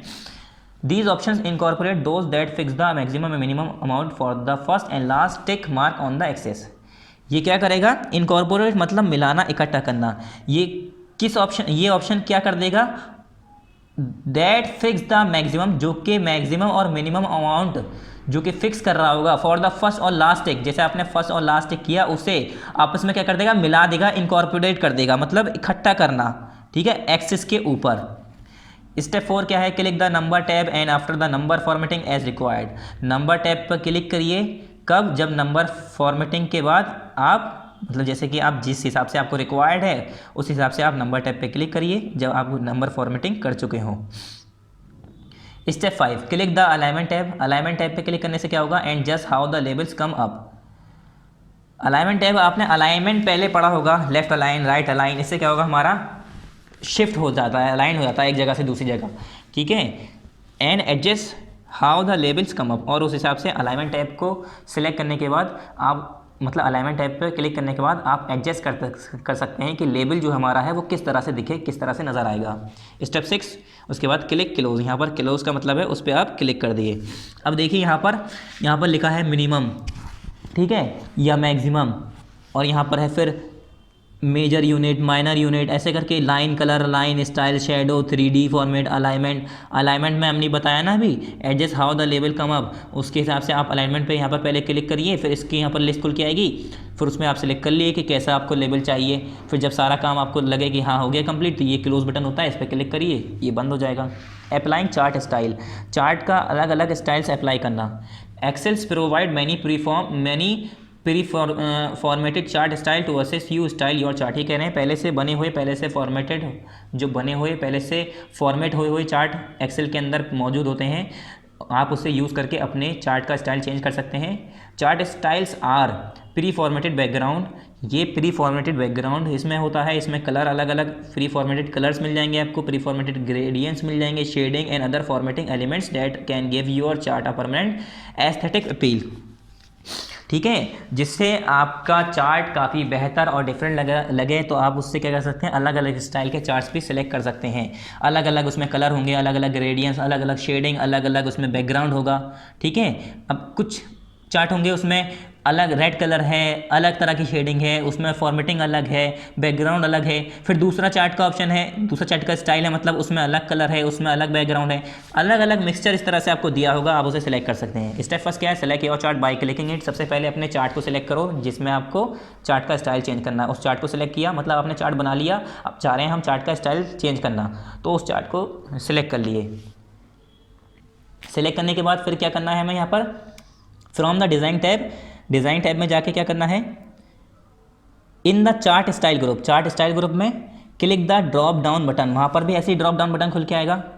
इस तरह से ड्रॉप डाउन बटन होता है, यूँ करके इस तरह से ट्रायंगल होता है, ठीक है, इस तरह से यहाँ पर एक ट्रायंगल होता है, उस पर क्लिक करना है। लिस्ट ऑफ स्टाइल कम्स, इस तरह की पूरी लिस्ट खुल के आ जाएगी, ये पूरी लिस्ट खुल के आ गई, ठीक है। देखिए यहाँ पर डिज़ाइन टैब है, यहाँ पर चार्ट टूल्स है, यहाँ पर इसके अंदर डिज़ाइन टैब में जाके ये पूरी ऐसे लिस्ट खुल के आ गई। Click the style you like, अब अलग अलग तरह के स्टाइल्स हैं यहाँ पर, देखिए अलग अलग कलर हैं, अलग अलग स्टाइल है, अलग अलग बैकग्राउंड है, उसे आप क्लिक कर लिए जो आपको अच्छा लगे, या क्लिक कर करके सिलेक्ट करके देखते रहिए। The style is use to your chart, और फिर बाद में क्या होगा, वही स्टाइल आपके चार्ट में यूज़ हो जाएगा जो आपने सेलेक्ट किया होगा। है adding border and formatting lines, अब लाइन को फॉर्मेट करना, उसके अंदर चेंजेस लाना, या उसके चारों तरफ बॉर्डर करना।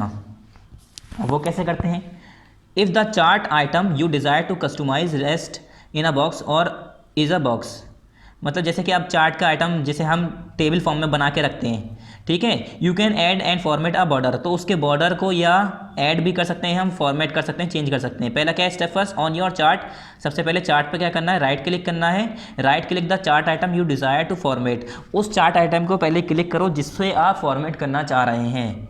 उसके बाद सिलेक्ट फॉर्मेट चार्ट आइटम, फिर वहाँ पर फॉर्मेट का ऑप्शन आएगा, उसे आप सिलेक्ट कर लिए। इस तरह का, ये सही से दिख रहा नहीं है, आप अपनी बुक में देखिए, इस तरह का वहाँ पर की होता है, उस पर सिलेक्ट करना है। The format dialog box come ups, वहाँ पर फॉर्मेट डायलॉग बॉक्स खुल के आ जाएगा। स्टेप 2 क्या है? फ्रॉम द कैटेगरीज लिस्ट, जो हमारी लिस्ट खुल के आई है, सिलेक्ट लाइन, उसमें लाइन पे सिलेक्ट कर लिए, ठीक है, मतलब लाइन का ऑप्शन होता है, उसे सिलेक्ट करिए। The format dialog box refreshes to show lines option, और फॉर्मेट डायलॉग बॉक्स रिफ्रेश होता रहेगा, अलग अलग लाइन्स का ऑप्शन आपको वहाँ पर दिखते रहेंगे। Step 3, to delete any line formatting click no line, और अगर जैसे आपने कोई लाइन फॉर्मेटिंग सेलेक्ट कर ली है, आप चाह रहे हैं कि नहीं अच्छी नहीं है, हटा दो, तो नो लाइन पे क्लिक कर दिए, वो लाइन जो आपने सेलेक्ट की होगी वो हट जाएगी, ठीक है, जो आपने फॉर्मेटिंग करी है वो हट जाएगी वहाँ से। स्टेप 4 क्या है? फॉर अ सिंगल लाइन, खाली एक सिंगल लाइन चाह रहे हैं आप, तो क्या करेंगे? पहला ए है यहाँ पर select solid line, solid line को सिलेक्ट करिए। बी क्या है? To add a colour to your line, अगर आप चाह रहे हैं मेरी लाइन पे कलर ऐड हो जाए, तो यहाँ पर पेंट ऐसे करके मग टाइप का बना होता है, उसमें पेंट लगा होता है, ठीक है, आपको देखने पर आपको शो हो जाएगा।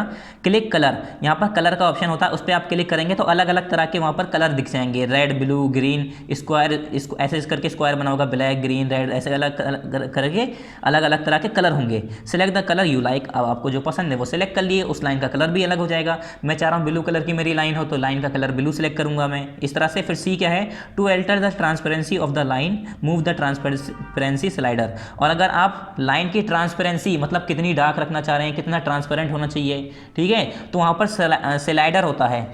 जैसे आपने देखा होगा कि अपने मोबाइल फ़ोन में हम ब्लर करते हैं, तो ऐसे करके एक स्लाइडर ऐसे करके चलाते हैं तो ज़्यादा ब्लर हो जाता है, इधर करते हैं माइनस में जाता है तो ज़्यादा कम ब्लर हो जाता है, या अगर शेडो बढ़ाते हैं तो इधर लाइट हो जाता है, इधर डार्क हो जाता है। तो इसी तरह से हम ट्रांसपेरेंसी को भी स्लाइडर की मदद से सिलेक्ट कर सकते हैं। स्टेप 5 क्या है? For a line with a colour blend, अब लाइन, ऐसी लाइन जिसमें कलर ब्लेंड हो रही हो, ठीक है, कलर ब्लेंड हो उसमें, जैसे सिलेक्ट ग्रेडियंट लाइन, सबसे पहले ग्रेडियंट लाइन को सिलेक्ट करना है, इसमें हमने क्या किया था? सॉलिड लाइन को सिलेक्ट किया था, यहाँ पर ग्रेडियंट लाइन को सिलेक्ट करना है।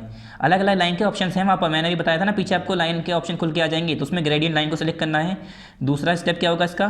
To select a gradient colour scheme, gradient colour scheme को सिलेक्ट करने के लिए क्या करना है? क्लिक प्रेजेंट कलर, वहाँ पर प्रेजेंट कलर पर क्लिक करना है, select the colours you like, फिर प्रेजेंट कलर प्रीसेट कलर्स पे क्लिक करते ही वहाँ पर अलग अलग तरह के कलर की लिस्ट आ जाएगी, उसे आप उसमें जो आपको पसंद हो वो सिलेक्ट कर लिए। फिर क्या है? To select a style of gradient flow के स्टाइल को सेलेक्ट करने के लिए क्लिक टाइप, वहाँ पर टाइप लिखा होगा उस पर क्लिक करिए, फिर उसमें अलग तरह के स्टाइल्स खुल के आ जाएंगे, उसे आप सिलेक्ट कर लिए। फिर जब आप ये सारे ऑप्शन करके देखेंगे तब आपको पता चलेगा ये कैसा इफेक्ट डालता है आपके चार्ट में, ठीक है। डी क्या है? To select a different gradient starting point, अगर आप अलग अलग different gradient starting point select करना चाह रहे हैं, क्लिक डायरेक्शन, वहाँ पर डायरेक्शन पे क्लिक करिए, select the direction you like, अब उस डायरेक्शन को आप सिलेक्ट करिए जो आपको चाहिए।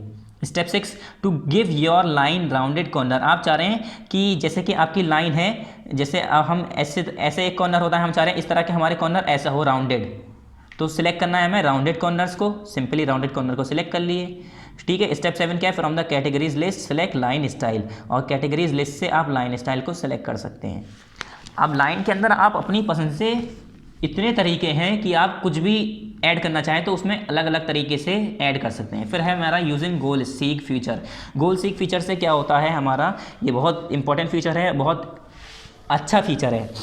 The goal seek feature in Excel 2007, ये हम सिंपली पहले बताते हैं, ठीक है, ज़्यादा इसे लाइन बाय लाइन एक्सप्लेन नहीं करेंगे। गोल सीक फीचर क्या होता है, देखिए, जैसे कि मैंने एक बच्चे के नंबर बताया कि एक लड़का है वरुण, उसके नंबर हैं एक मैथ में 45, इंग्लिश में 32, 33, साइंस में 48, ऐसे ही हमने 100 में से नंबर दिए सबको। फिर मैंने बताया उसकी परसेंटेज आ रही है 61% आ रही है, ठीक है, और उसने मैथ का एग्ज़ाम दिया नहीं है, मैथ का एग्ज़ाम मतलब उसने दिया नहीं है। तो अब मैं ये कह रहा हूँ कि वरुण के 70, ये मान लीजिए 61 है, तो मान लीजिए चलिए 68% बनने के लिए मैथ में कितने नंबर चाहिए।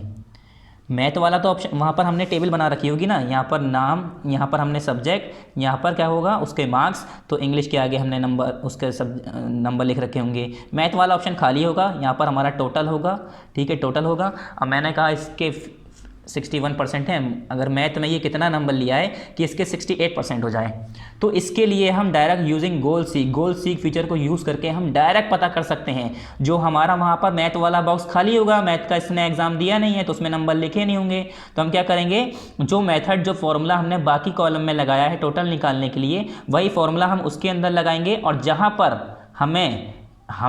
हमें जैसे अब 68% चाहिए तो हम एक जगह लिख देंगे 68% रिक्वायर्ड है हमें। गोल सीक फीचर हम यूज़ करके जैसे हम उसे सिलेक्ट करेंगे तो वहाँ पर जितने नंबर, जैसे आप 71 नंबर चाहिए होंगे अगर मैथ में 68% लाने के लिए, तो मैथ के आगे 71 खुद ब खुद लिखा आ जाएगा। इससे हमें ये फ़ायदा होता है गोल सीक फीचर से।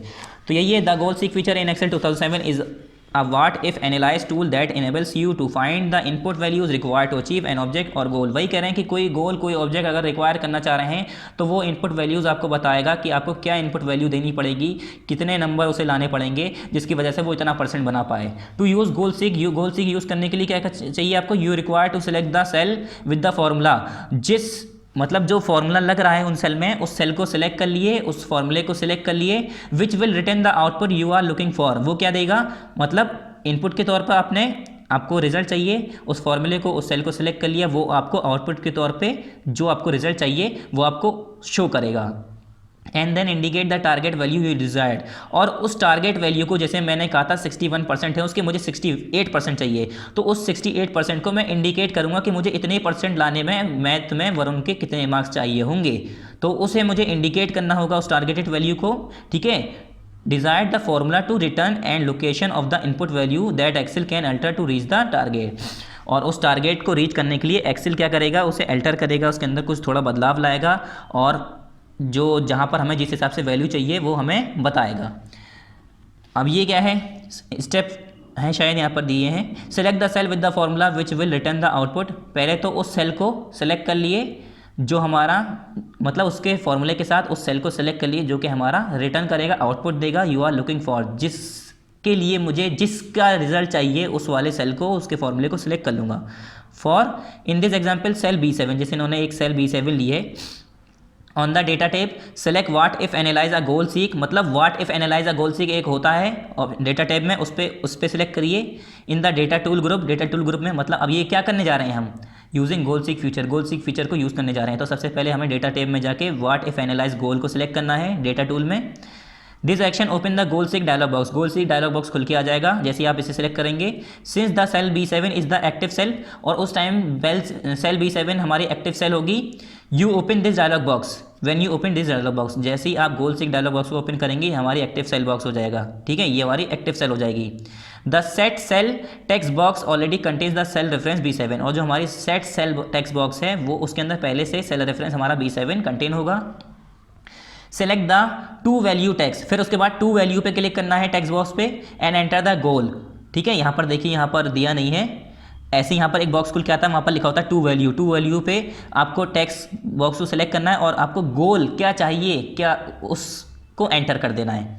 This is the value you desire the formula in the set cell box to reach, और ये वो वैल्यू होगी जो आपको डिज़ायर है, आपको जो चाहिए, ठीक है। In this example it's 1 10 100 1000 10,000 lakh, जैसे आपको 3 लाख चाहिए वैल्यू, तो आपने उसके अंदर टू वैल्यू पे के आगे जो बॉक्स होगा वहाँ लिखेंगे 2 लाख, और मुझे क्या चाहिए था 68%, तो वहाँ पर क्या लिखूंगा 68%, इस तरह से, ठीक है। Select the by changing cell, फिर वहाँ पर बाई चेंजिंग सेल होगा, उस पर सिलेक्ट करना है टेक्स्ट बॉक्स को, and select the cell that you want to change, और उस सेल को सिलेक्ट करिए जहाँ पर आप चेंजेस करना चाह रहे हैं। Excel will enter the value in this cell reference to try to reach the goal, और उस सेल के अंदर जो पहले से वैल्यू लिखी है या अगर नहीं भी लिखी है तो एक्सेल क्या करेगा, उसमें वो वैल्यूज़ को चेंज करेगा और आपका जो गोल है, जो आप जितनी वैल्यू चाहते हैं उसके हिसाब से आपको वैल्यू देगा।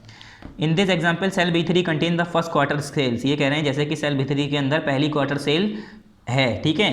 द एब्सोल्यूट सेल एड्रेस, उसका एब्सोल्यूट सेल एड्रेस क्या होगा, $B$3, मतलब B3, ये हमारा बताया था ना, एक रो शो करता है, एक कॉलम हेडर और एक रो हेडर शो करता है, तो ये हमारा सेल एड्रेस है। फिर नेक्स्ट आया comes up in the text box, और ये टेक्स्ट बॉक्स के अंदर ये हमारा एड्रेस लिखा हुआ आ जाएगा कि हमने कौन सी सेल को सेलेक्ट किया है, क्लिक ओके, उसके बाद ओके पे क्लिक कर दिए। उसके बाद if you desire to keep the values entered in the worksheet as an output of the goal seeking, click okay. अगर आप चाह रहे हैं जो हमारी डिज़ायर्ड वैल्यूज़ है वर्कशीट के अंदर वो दिखे, हमें नज़र आए आउटपुट के तौर पे, तो हम क्या करेंगे, ओके को क्लिक कर देंगे। Move a chart to a chart sheet, अब किसी चार्ट को चार्ट शीट में कैसे मूव करना है, ये हमारा चार्ट है, ठीक है। Move a chart sheet to a chart sheet, move a chart to a chart sheet. Excel 2007 embeds automatically now charts on the same worksheet. अब जैसे यहाँ पर इन्होंने देखिए पाई चार्ट बना के रखा है, तो मैं क्या चाह रहा हूँ, किसी चार्ट को किसी चार्ट शीट के अंदर चेंज करना चाह रहा हूँ, मतलब मूव करना चाह रहा हूँ। कोई मेरा चार्ट बना है, मैं चाह रहा हूँ उसे चार्ट शीट के अंदर उसे मैं चेंज कर दूँ। तो इसके लिए मुझे क्या करना पड़ेगा, Excel 2007 embeds automatically now charts on the same worksheet as the source data. ये कह रहे हैं अब एक्सेल जो 2007 है इसके अंदर पहले से ही ऑटोमेटिकली क्या होता है, अब charts on the same worksheet, उसी सेम वर्कशीट पे as a source data, data के सोर्स के तौर पर हमारा पहले से ही इसमें ऑटोमेटिकली क्या होता है, चार्ट सेम वर्कशीट पे ही आपको नज़र आएगा। मतलब अगर जैसे कि मैं बात करूँ, कोई हमारा डेटा है, इसके अंदर आप उसे चाह रहे हैं चार्ट शीट में, शीट के तौर पर भी उसे रख सकते हैं। अभी जब यहाँ पर अभी स्टेप पढ़ेंगे तब समझ में आएगा। यहाँ है हमारा as the source data but you may get it easier to work with a chart, मतलब आप कोई शीट के तौर पर बना दिए डेटा को, या आप उसे चार्ट के तौर पर बना लिए, वही कह रहे हैं। आप दोनों फॉर्म में उसे रख सकते हैं, मूव कर सकते हैं एक जगह से दूसरी जगह, मगर ज़्यादा बेहतर यही होता है जब आप उसे चार्ट के तौर पर देखते हैं, वो आपको ज़्यादा इजी रहता है। If you move the chart to its own chart sheet, अगर आप चाह रहे हैं कि वो चार्ट हमारा उसी के खुद के चार्ट शीट पे पहुंच जाए वर्कबुक के अंदर, तो आप क्या करेंगे, क्लिक द मूव, सबसे पहले मूव का ऑप्शन होगा, मूव चार्ट बटन को क्लिक करेंगे on the chart tool design tab, chart tool design tab में ऊपर वहाँ पर हमारा मूव चार्ट बटन होता है, उस पर आप क्लिक करेंगे to open the move chart dialog box, ये हमारा मूव चार्ट डायलॉग बॉक्स खुल के आ जाएगा, ठीक है।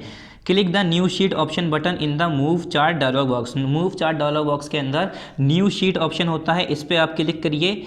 फिर उसके बाद यहाँ पर जैसे इन्होंने लिखा है शीट चार्ट 1 है, यहाँ पर इस तरह से इन्होंने लिख रखा है, this option transfer the chart on a new chart sheet, और ये ऑप्शन आपको क्या कर देगा, उस नई चार्ट शीट पे भेज देगा, which is added to the current workbook, जो कि आपकी करंट वर्कबुक में, जो आप जिस वर्कबुक पे आप काम कर रहे हैं उसमें ऐड होगी, एडिट करी गई होगी, आपने ऐड करी होगी उस चार्ट शीट में, वो फ़ौरन ही हमारा डेटा ये ऑप्शन आपको ट्रांसफ़र कर देगा। जैसे आप ओके पे क्लिक करेंगे, आपका जो डेटा है ये चार्ट के फॉर्म में आ रहा है, वहाँ पर क्या हो जाएगा, हमारा वर्कशीट के फॉर्म में आपको नज़र आने लगेगा। जैसे हम वर्कशीट से चार्ट में आए थे, वैसे ही चार्ट में वर्कशीट से भी जा सकते हैं, ठीक है। मतलब उल्टा स्टेप्स था इसका, ये आप समझ में आ गया होगा आपको।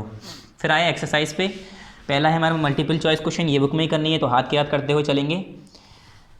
पहला क्या है, charts offer a dash representation of the data, data का जो हमारा रिप्रेजेंटेशन होता है चार्ट्स के अंदर, हम किस तरह का रिप्रेजेंटेशन देख पाते हैं, उसका विजुलाइज, मतलब आँखों से देख पाते हैं, हम पढ़े बिना हम समझ के आंखों से देख के समझ जाते हैं, तो इसे क्या कहते हैं, विजुलाइज, विजुअल, ठीक है, विजुअल। बी है इसका दूसरा है ऑप्शन, इस पर क्लिक कर लिए, टिक कर लिए, मतलब नॉट क्लिक, ठीक है। बी क्या है, charts help us to analyse and dash data, chart हमें किस में मदद करता है, डेटा को एनालाइज करने में और डेटा को कंपेयर करने में, ठीक है। अब दो मैंने बताया था ना कि इस 2 साल हैं, अलग अलग साल में अलग अलग मेरा अलग अलग प्रोड्यूस करा मैंने, मेरी एक कंपनी है, एक साल में मैंने इतने जूते बनाए, एक साल में इतने जूते बनाए, तो मैं चार्ट को देख के कंपेयर कर सकता हूँ और एनालाइज कर सकता हूँ, तो क्या हुआ मेरा कंपेयर, इस पर टिक कर लिए। सी है हमारा, charts have and dash effect on mind, charts हमारा कैसा इफेक्ट देता है माइंड पे, इंटरमिटेंट, टेम्पररी या एटर्नल, तो ये एटर्नल इफेक्ट देता है हमारे दिमाग में, मतलब एक तरह से बिल्कुल बात बैठ जाती है उसकी, हम इमेज अगर हमारे दिमाग में बैठ जाती है इजीली, तो हम बड़ी से बड़ी इन्फॉर्मेशन अपने दिमाग में स्टोर कर लेते हैं। अगर हम टेक्स्ट के फॉर्म में लिख के अगर वही इन्फॉर्मेशन किसी को देंगे तो इंसान उसे याद नहीं रख पाएगा, चार्ट के फॉर्म में उसे इजीली याद रहेगा। Which part of a chart is considered whole chart and all its element, तो चार्ट का कौन सा पार्ट होता है, वो चार्ट एरिया, जो मैंने बताया था, चार्ट का जो सारा पूरा चार्ट और उसके सारे एलिमेंट को मिलाकर हम क्या कहते हैं उसे, चार्ट एरिया, तो आप इस पर टिक कर लिए। इसमें हमारा इटर्नल, इसमें हमारा चार्ट एरिया। फिर नेक्स्ट है हमारा आंसर द फॉलोइंग क्वेश्चंस, हर बार की तरह कॉपी में ही करना है, तो यहाँ पर लिख लिए इन कॉपी, याद दिलाने के लिए, तो इसे हमें कॉपी में ही करना है, तो इसके लिए मैं कॉपी ओपन कर लेता हूँ, आपको कॉपी में दिखा देता हूँ, कुछ आंसर कॉपी में है, 1-2 क्वेश्चन बुक में भी मैंने टिक करा दिए, ठीक है। तो कॉपी ओपन करिए, स्टार्ट करते हैं। चैप्टर नंबर 4 हर बार की तरह जैसे हम चैप्टर लिखते हैं, पार्ट नंबर लिखते हैं, पार्ट नंबर 4 है, part number 4 chapter number 4 chart in Excel, chapter का नाम तीनों को अंडरलाइन करना। फिर क्वेश्चन नंबर 2 है हमारा, एक्सरसाइज नंबर 2 है ना हमारा, देखिए एक्सरसाइज नंबर 2। फिर आंसर द फॉलोइंग क्वेश्चन लिखना है, तो आंसर द फॉलोइंग क्वेश्चन लिख लिए। अगर मेरी बुक में यहाँ पर आपको साफ नज़र नहीं आ रहा है, जैसे ये थोड़ा डार्क हो रही है स्क्रीन, तो आप अपनी बुक में देख लिए, ठीक है। यहाँ पर क्या करेंगे, सेम डेट लिखेंगे, कौन सी डेट, जिस दिन ये वीडियो यूट्यूब पर अपलोड होगी उस दिन की। क्वेश्चन नंबर फर्स्ट क्या है, what do you mean by pi chart. Pie chart से आपको क्या समझ में आता है, उससे आपको क्या मतलब निकलता है। तो क्वेश्चन यहाँ पर आप अपने आप लिएगा, आप तो पेन ही यूज़ करेंगे, ठीक है। तो यहाँ पर क्या लिखेंगे, what do you mean by pie chart, question mark लगा के पहला क्वेश्चन यहाँ पर उतारने के बाद आंसर नंबर ए है हमारा, a pie chart display data in a comparative manner, it includes the size of things that makes up the data series to sum up items. ये मैंने अभी सारा आपको पीछे चैप्टर में समझाया है, तो एक्सप्लेन करने की ज़रूरत नहीं है, मैं आपको बस आंसर दिखाता रहूँगा, आप इसे देख लिए वीडियो पॉज करके या स्क्रीनशॉट लेके, जैसे भी आपको करना है कर लिए। फिर नेक्स्ट क्वेश्चन देखते हैं, question number B. Question number B देखिए क्या है, differentiate between bar chart and the line chart in MS Excel. Bar chart और एमएस एक्सेल के अंदर और लाइन चार्ट एमएस एक्सेल के अंदर, दोनों के बीच में डिफरेंट क्या है ये हमें बताना है, यानी दोनों के बारे में बताना है, डिफरेंस लिखना है। क्वेश्चन आप अपने आप बुक से देख के कॉपी में यहाँ पर उतार लिएगा सारे, मैंने उतारे नहीं है, मैंने जगह छोड़ दी है। Answer number B, bar chart. पहले बार चार्ट को हम बताएंगे, फिर लाइन चार्ट को। तो बार चार्ट की सिंपल हमने यहाँ पर डेफिनेशन लिखी है, data which is arrange in a rows और column in a worksheet may be shown in a bar chart. Bar chart display comparison among individual item. मैंने बताया था बार चार्ट क्या करता है, इंडिविजुअल आइटम्स के अंदर कंपैरिजन करता है, और वो किस तरह का डेटा जो रो और कॉलम में हमने वर्कशीट के ऊपर बना रखा होता है उसे हम बार चार्ट में बना सकते हैं, मतलब बार चार्ट में शो कर सकते हैं। बस फर्क क्या है इसमें, ये इंडिविजुअल आइटम्स के अंदर कंपैरिजन दिखाता है हमें, और लाइन चार्ट के अंदर क्या है, हमें एक लाइन से बनी हुई चार्ट नज़र आती है आपको। आप जब बनाएंगे ना, लाइन चार्ट सेलेक्ट करेंगे, कोई आप डेटा बनाइएगा, ठीक है, वर्कशीट बनाने के बाद डेटा सेलेक्ट करिएगा, उससे सेलेक्ट करने के बाद लाइन चार्ट सेलेक्ट करेंगे तो आपको समझ में आ जाएगा लाइन चार्ट कैसा होता है। आपने कई बार देखा भी होगा मगर ध्यान नहीं दिया होगा कि इसे हम लाइन चार्ट कहते हैं। Data which is arrange in a rows और column on a worksheet may be shown in a line chart, these are useful to depict the conversion in a value over a period of time, they emphasis emphasize upon the time flow and rate of conversion, instead of amount of conversion। ये सब मैं आपको पीछे से समझा चुका हूँ, ठीक है, लाइन चार्ट में पूरा मैंने आपको समझाया है। तो यहाँ पर क्या हो गया, आंसर नंबर बी हो गया, मैंने इसे करीब कर दिया है, आपको अब करीब से साफ नज़र आ होगा, देख लिए। क्वेश्चन नंबर बी आप पूरा उतार लिएगा, अगर एक लाइन में, दो लाइन में, जितने में भी आता है उसके बाद आंसर लिखिएगा, ठीक है। मैंने एक लाइन छोड़ी है, हो सकता है आपका दो लाइन में आए, तो आप ऐसे लाइन छोड़ के पहले आंसर मत लिखने बैठ जाइएगा, पहले क्वेश्चन करिए उसके बाद आंसर। क्वेश्चन नंबर सी देखते हैं, how will you explain chart. आप चार्ट को कैसे एक्सप्लेन करेंगे, चार्ट क्या होता है। तो क्वेश्चन नंबर सी, यहाँ पर एक लाइन छोड़ दिए, एक लाइन में मेरे हिसाब से आंसर क्वेश्चन आ जाएगा। फिर आंसर नंबर सी लिखते हैं, अ चार्ट इज़ अ विजुअल, क्या है, अ chart is a visual representation of data. Chart क्या है, डेटा का विजुअल रिप्रेजेंटेशन होता है, जिसे हम देख कर समझते हैं, और लिख कर समझते हैं उसे क्या कहते हैं, वर्कशीट, और देख कर समझते हैं उसे हम क्या कहते हैं, चार्ट। यहाँ पर फुल स्टॉप लगाने के बाद नेक्स्ट पेज पे इसका आंसर कंटिन्यू है, ठीक है। यहाँ पर फुल स्टॉप डेटा के बाद, उसके बाद नेक्स्ट पेज पे देखिए, we can represent data in graphical format, this representation is called chart और ग्राफ, ठीक है। एक मिनट, अब आपको क्लियर हो रहा होगा, ठीक है। We can represent data in graphical format, this represent is called chart और ग्राफ। इस रिप्रेजेंटेशन को हम चार्ट और ग्राफ कहते हैं। Question number D, question number E मैंने बुक में टिक कराया है, ठीक है, तो इसलिए ये मैंने बस ऐसी जगह छोड़ दी है। वैसे तो ये question number D, question number ई काफ़ी बड़ा क्वेश्चन है, आंसर भी इसके काफ़ी बड़े हैं, तो ये इतनी जगह में नहीं आएगा, तो आप ऐसे जगह मत छोड़िएगा, आप हाथ के हाथ करिए। तो क्वेश्चन नंबर डी करते हैं, पहले हम कॉपी साइड में रखते हैं। क्वेश्चन नंबर डी क्या है, how can you create a chart. अब इसके पूरे स्टेप लिखने पड़ेंगे, पेज नंबर 39 पे आइए। How can you create a chart, आप चार्ट को क्रिएट कैसे करते हैं, question number D, page number 39 यहाँ आप लिख लिए, लिखना चाह रहे हैं तो question number D, page number 39, creating a chart, answer number D. Step first use करना पूरा, स्टेप 2 स्टेप 3 लिए लिखना ही पड़ेगा हमें, ठीक है, पूरा लिखना पड़ेगा आपको। स्टेप फर्स्ट पूरा इसका, स्टेप 2, फिर स्टेप 3, ये आंसर नंबर क्या हो गया हमारा, डी हो गया। स्टेप 3, और फिर यहाँ से when a chart is made से लेकर पूरा एक्सेल रिबन तक, उसके बाद स्टेप 4, स्टेप 5, स्टेप 6, उसके बाद यहाँ पर स्टेप 7 पूरा, कोई स्टेप हमें आधा आधा नहीं लिखना है, सब पूरा लिखना है। स्टेप 8, यहाँ पर आंसर नंबर डी कंप्लीट हो जाएगा। मतलब ये समझ लिए इस पेज की सारी लाइनें लिखनी है आपको, ठीक है, ये समझ लिए पेज नंबर 39 की स्टेप फर्स्ट से लेकर क्या करना है, पूरा स्टेप 8 तक लिखना है। और स्टेप फट में स्टार्ट कैसे करेंगे, क्रिएटिंग आ चार्ट लिख के पूरे स्टेप्स लिखेंगे। फिर नेक्स्ट क्वेश्चन करते हैं, question number E. Question number E, how can you format a chart legend. आप चार्ट लिगेंड को कैसे फॉर्मेट कर सकते हैं, ये पेज नंबर 49 पे है। पेज नंबर 39 वाला तो हमने बता दिया, आपको समझ में आ गया होगा। पूरा पेज ही है एक तरह से, मतलब वो पूरा पेज तो नहीं है, अलग अलग स्टेप्स हैं, छोटे छोटे करके लिखे हैं।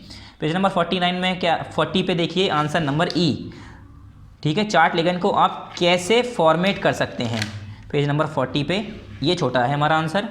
आंसर नंबर ई, फॉर्मेटिंग अ चार्ट लिगेंड करके यही लिख के रसे, स्टेप फर्स्ट लिखिएगा, स्टेप 2 लिखिएगा, स्टेप 3 लिखिएगा, आंसर नंबर ई यहाँ तक कंप्लीट हो जाएगा।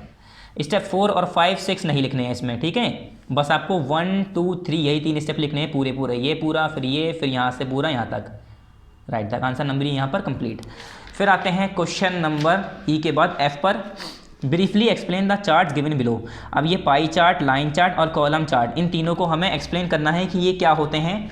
तो आपने ये पहले से ही पढ़े हैं, मैं क्वेश्चन लिखा देता हूँ, ऐसे ही लिखिएगा, briefly explain the chart given below, pie chart, line chart, column chart. उसके बाद आंसर एफ लिखेंगे, we can briefly explain pie chart, line chart, comma है दोनों के बीच में comma, and column chart as follow.